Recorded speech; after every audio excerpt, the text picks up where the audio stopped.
ఆయన దానికోసం పోరాడుతున్న రాజకీయ విశ్లేషకులు రఘునాథ్ బాబు గారు బీజేపీ సీనియర్ నాయకులు టొబాకో బోర్డు చైర్మన్ గా కూడా పనిచేస్తున్నారు. నమస్కారం అండి.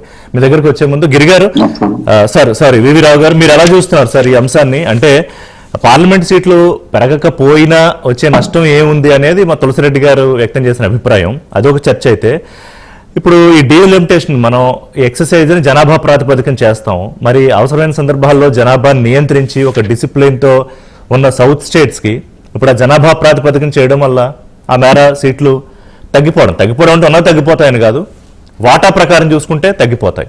మరి అది న్యాయం కాదు కదా రావు గారు? సార్, ఇప్పుడు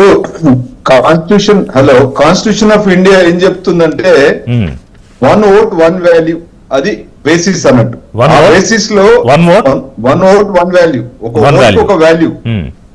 అయితే దాని యొక్క మూల అంశం ఏంటంటే అందరికీ సమన్యాయం జరగాలి, అందరికీ ఈ దేశ వనరులు, ఈ రాజకీయ నిర్ణయాల యొక్క ఫలితాలు సమానంగా అందరికీ అందాలంటే ఒక ప్రాతిపదిక ఉండాలి. ఆ ప్రాతిపదిక ఎలా అంటే ఒక డిస్ట్రిబ్యూషన్ ఆఫ్ రిసోర్సెస్, దాని ప్రాతిపదికన చూసుకుంటే సంఖ్య అనేది ప్రాధాన్యం అనేది మొదటి నుంచి మన రాజ్యాంగం మూలాలు ఆర్టికల్ 5 అంటే గతంలో ఏదైతే ఈ ఆర్టికల్ 80 గానీ 81 చెప్పినటువంటి అంశాలు నేను చెప్తా ఉన్నాను.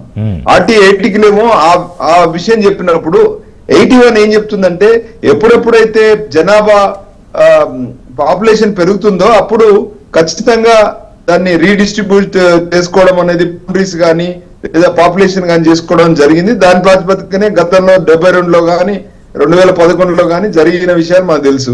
72లో 2011లో జరిగినప్పుడు రీఆర్గనైజేషన్ జరిగినప్పుడు సంఖ్య పెరిగింది, ఏది పార్లమెంట్ స్థానాల సంఖ్య పెరిగింది, అందరికి తెలిసిన విషయమే.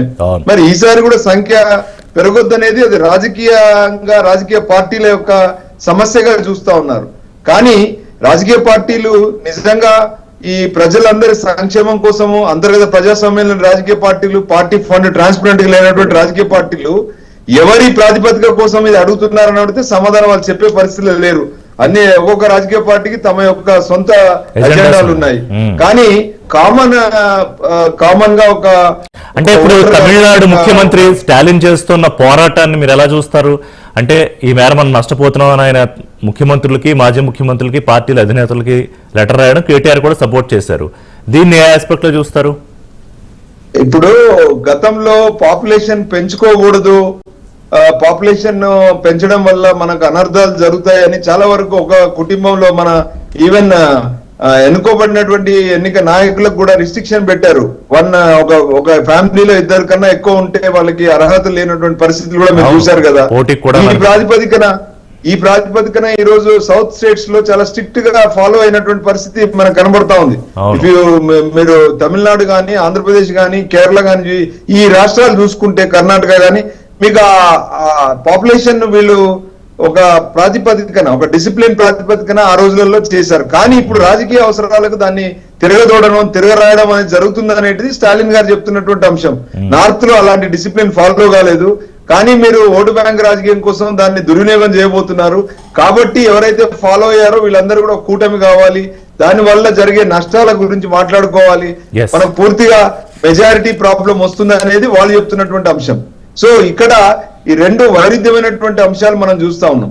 కామన్ ఇంట్రెస్ట్ ఏదైతే రాజ్యాంగం ఆ రోజు ఏ ప్రాతిపదికన అయితే ఇచ్చిందో ఆ ప్రాతిపదికన రాజకీయ పార్టీలు వాళ్ళ మూలాలు లేవు.